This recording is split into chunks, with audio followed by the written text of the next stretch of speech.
Cả kênh này tầm khăn mà bởi kênh mình lúc kênh mình srua bạn dương mình miên sọc hiệp đó tê đầm bay riêng cay rồi bỏ dương trô trung ở dụ chỉ vượt rồi dương bàn dú đôi bạn bẩn tục nông bẩn tục kênh nó miên bẩn tục thực tê cana bẩn tục kênh miên bẩn tục tức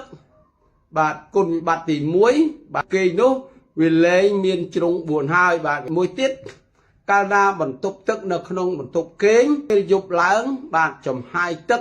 sầm nào nó viên đằng sai phía pính bẩn tục kênh muối tiết bẩn tục kênh bạn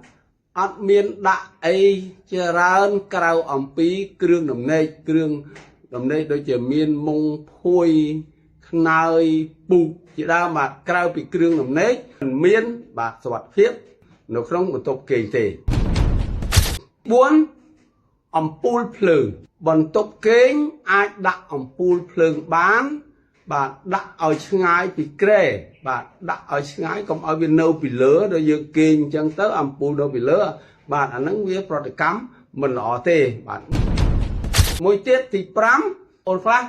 គាត់ដូចថារៀងធូធាដែរមានលុយមានកាក់ទៅក៏ទិញម៉ាស៊ីនត្រជាក់ដាក់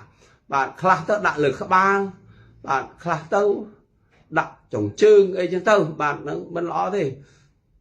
ពិសេសបំផុតគឺម៉ាស៊ីនត្រជាក់ដាក់ខាងចំហៀងចុងជើងខាងណាដែលឆ្ងាយបំផុតនោះបាទមួយទៀតប្រព័ន្ធខ្សែភ្លើងបាទព្រោះឥឡូវនេះសម័យទំនើបហើយខ្សែភ្លើងគឺកប់ខ្វាត់ខ្វែងនៅក្នុងជញ្ជាំងនៅលើដំបូលអីជាដើមបាទ